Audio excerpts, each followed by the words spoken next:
everybody, this is Pam with Jesusjunkjournals, and we are doing the journal, the removable journal today for the, let's see if I can say this right, the Folio journal. Yes, it's the Folio journal, and I've given you the templates, and so today we're going to do page 8, and so, oh, before I do that though, when I come upstairs, I always look at what I did the day before, and so here's what I did yesterday, this fold down. I just like to look back over it.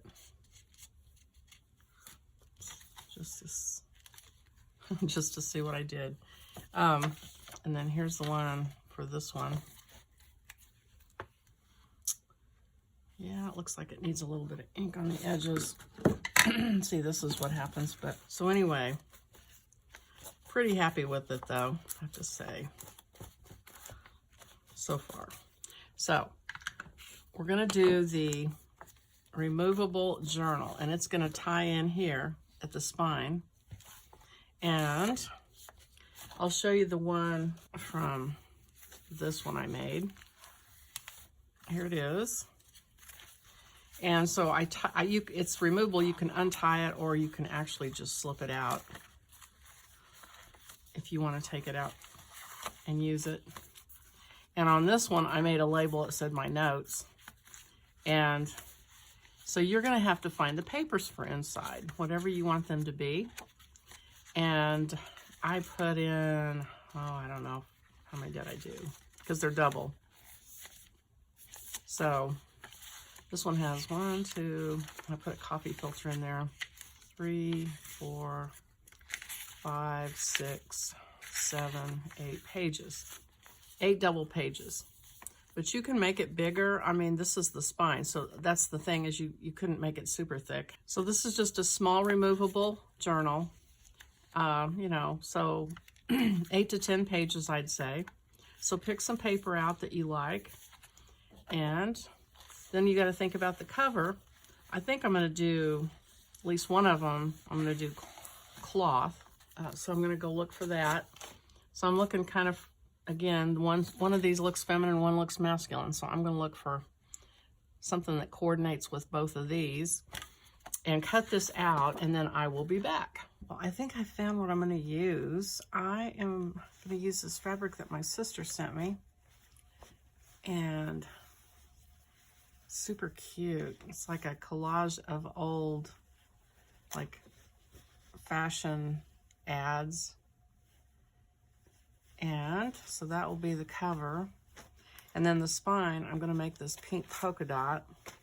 That pink looks like it will go fine with the rest of the pinks in here, so I'm going to use that for the spine. And then for the masculine one, I found this piece of canvas.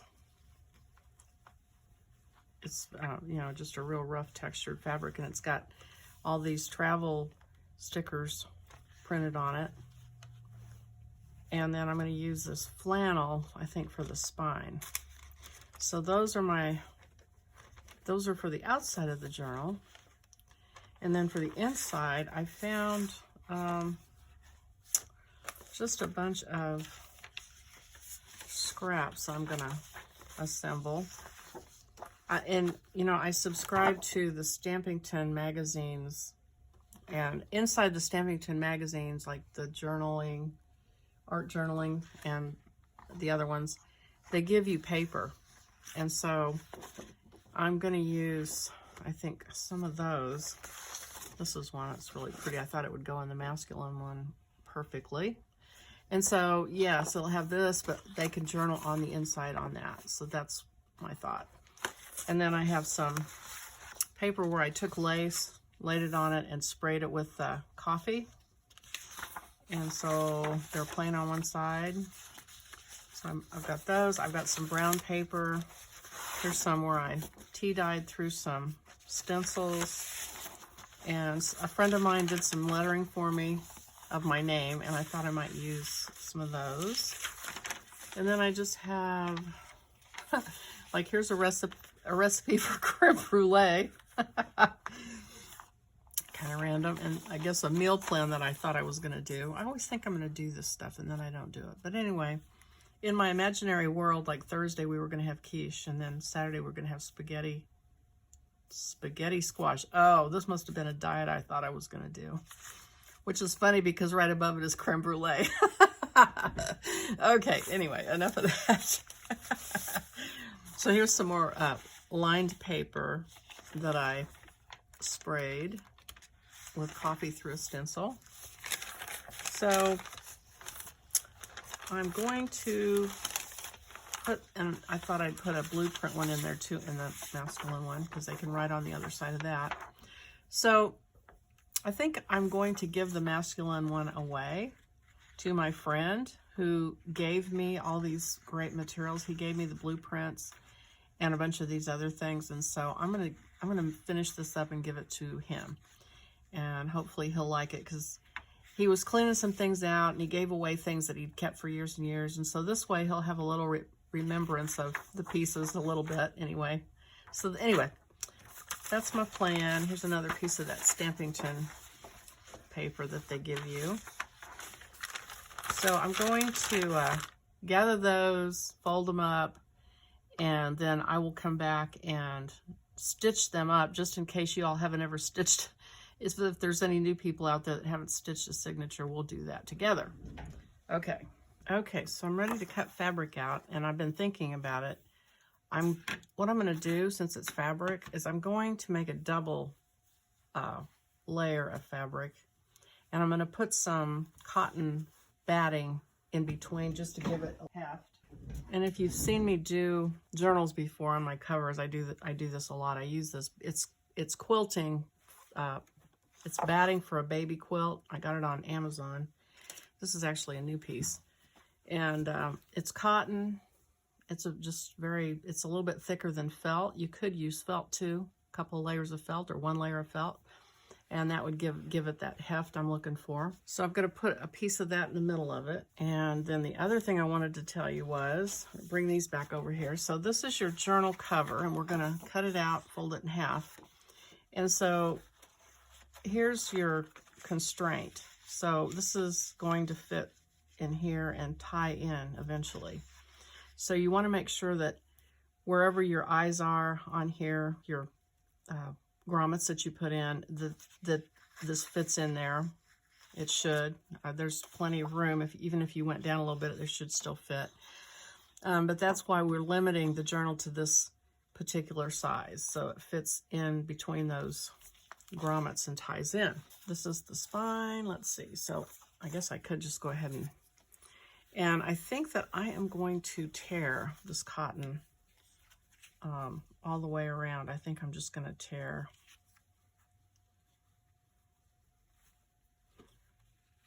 Let it be ragged or frayed on the edge. So hopefully this will tear straight. So it's not going to take much of this.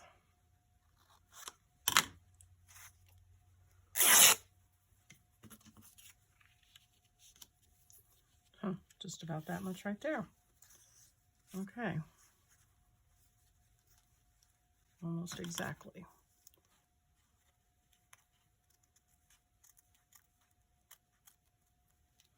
Okay, so there's the spine for this one.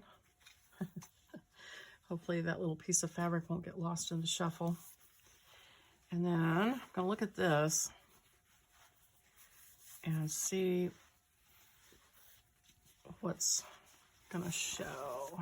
I want to make sure I get a nice cut out a piece. Let's see. So marvelous that you can bake in your evening gown is pretty funny. I kind of like that. And then this would be on the back, and that's fine. I'd get this one girl at least, I think, or not, just barely. I don't know. I really like that. I like that marvelous that you could bake in your evening gown. So I'm going to go ahead and cut. Well, what I'm going to do is tear this selvage off so it gives me that frayed edge. Okay, well, I'm going to tear this first.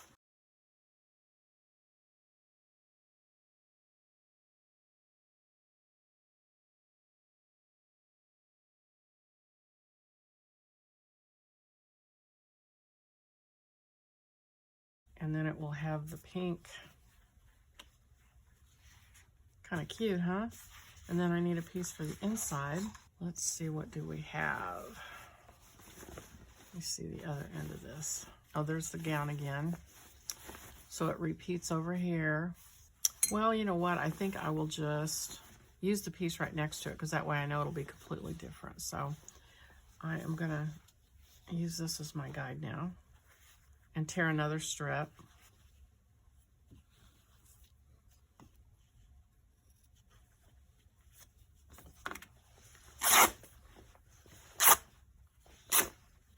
Which piece do I want? I think I'll put this on the inside. So now I'm using this as my guide.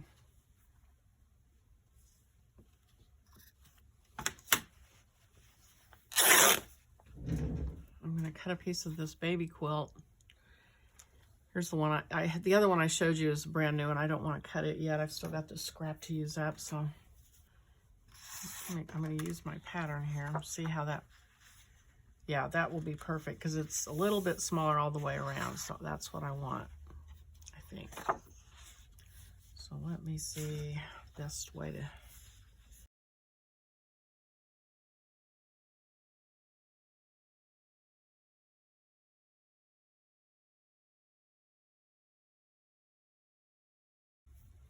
Okay, so here's this.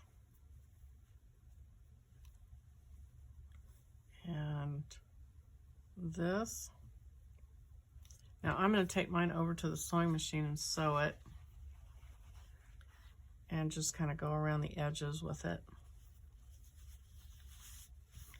If you don't have a sewing machine though, you could do it by hand. You could just do a real quick stitch, hand stitch it around the edge.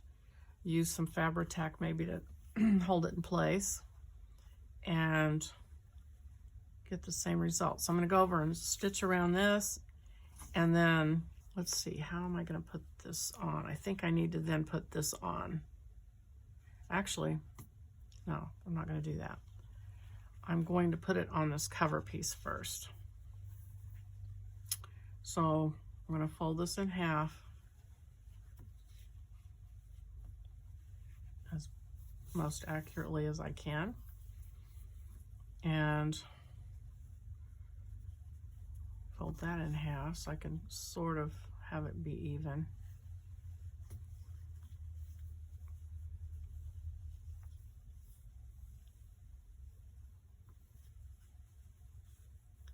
Okay, so that's the positioning of it.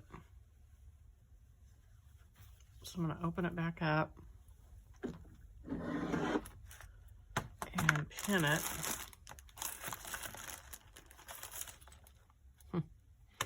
This was my pin cushion when I was in high school years ago. I'm still using it. I think because my mom bought it for me, so it has memories.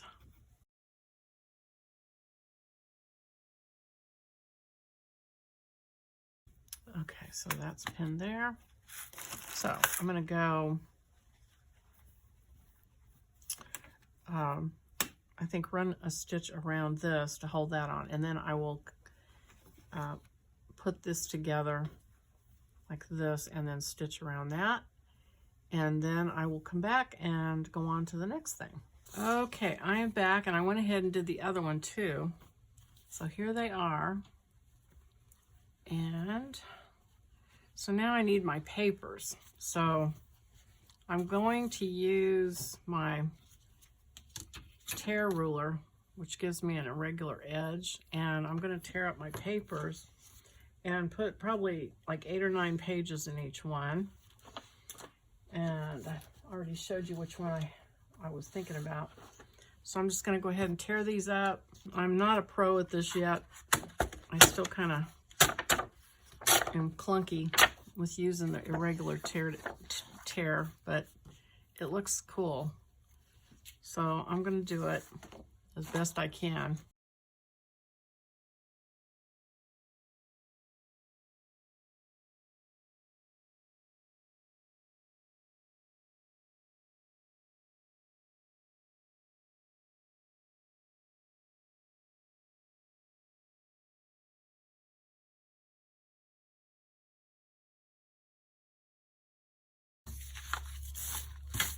So I'm actually kind of surprised at how I'm getting a little more comfortable with this tear ruler, and it really, I can just grab this small piece, and it pretty much, I was going real careful. You could see me, so you don't have to. You can just grab even a small piece, and it does pretty well most of the time, so that's cool.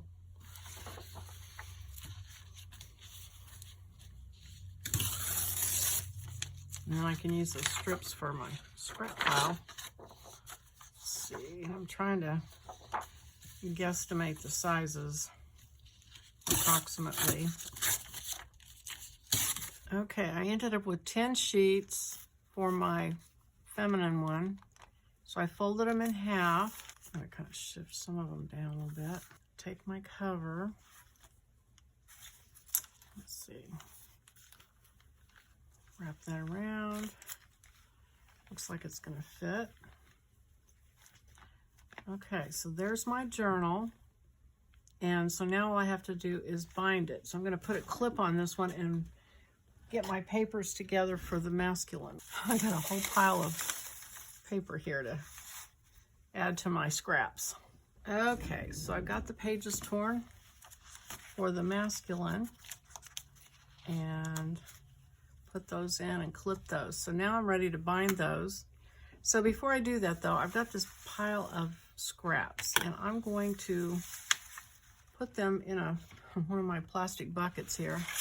And I think I'm going to do a masterboard with these scraps, because I don't know for sure that I'll use them, but I have a feeling I might be able to use them on the add-on kit if I scrap up a piece of paper. So I'm going to do that after I do this. So pull this back up. So we've got our 2 journals. I'm going to take my pattern pieces and put them away now. I think I am finally done with those, and get my bookbinding kit out. So my awl, I don't think I'll need my awl. Get my needle. I might need my awl. I'll get a piece of foam here.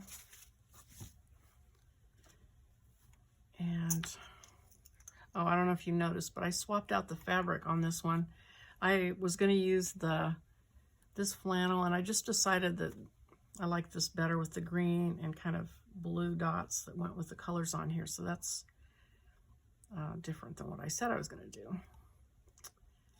Okay, so you get your big darning needle out, and you get your whichever thread you're going to use. I'm going to use this dark brown, I think.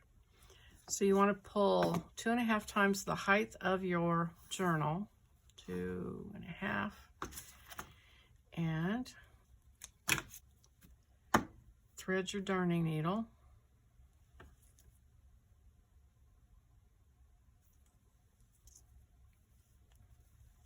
So I'll start with the masculine one, and I'm going to put a couple of clips on here.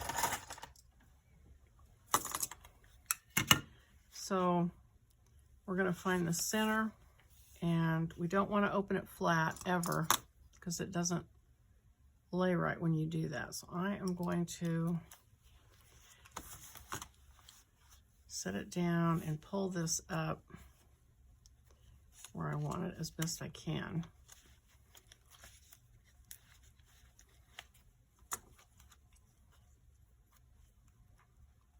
Okay, I think that's roughly where it needs to be. And so I'm going to take my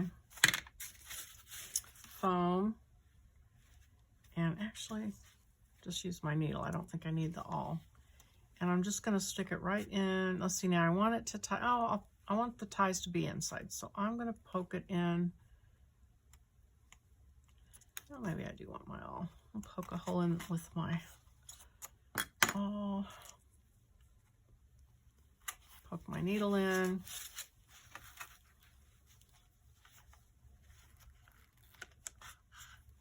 Pull it, and be sure you leave a tail inside there long enough to tie it with. So now I need a hole on the top. So I'm going to just poke one a little bit down from the top.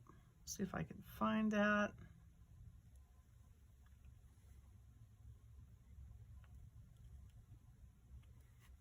And if I can't, which I cannot, I'm going to take the cover, put it through the cover, and then I can find the hole and poke it through there. Pull it, swiggle it back and forth till you get it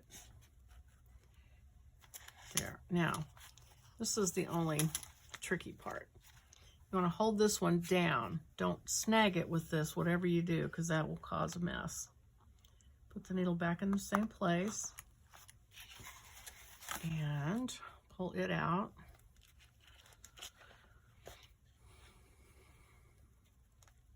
So now I need a hole down at this end, so I'm going to almost shut it again. Like I said, you don't want to open it flat and do this. You want it folded. Poke a hole there, and we're back on this side to see if I can find that hole that I just poked. I can't. So I'm going to try it again. Turn it around and see where it's at. Okay, it's kind of in the middle of that blue dot, so I'll be looking for that. Okay, so there it is. So I've got it through my cover. Hopefully I can work it through there. And take the needle off and then tie it. And I've been tying 3 because it came loose a couple of times on me. So now I tie like 3 knots just to be on the safe side.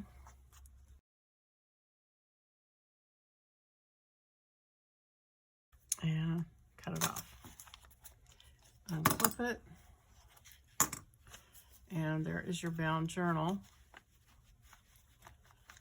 And then we will put that in just a second. So I'm going to move to this one. I'm going to use the black thread on this one. I still have a little bit of black left. Okay, so there's that bound journal. So this will go in here. Go to the center and tie it in.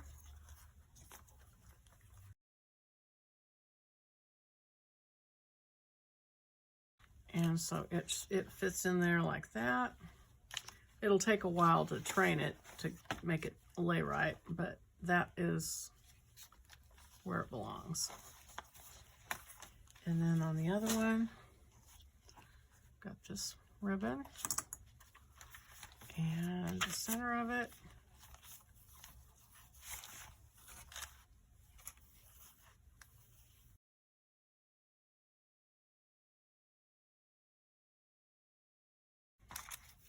Okay, so there is that one.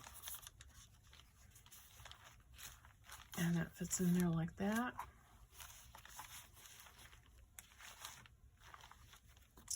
And so there is the removable journal. Okay. All right then. Well, I hope you enjoyed watching that. And I'm going to end this one and we will pick up on the next video. Thank you so much for watching. I hope you enjoyed it, and I will see you soon. Bye-bye.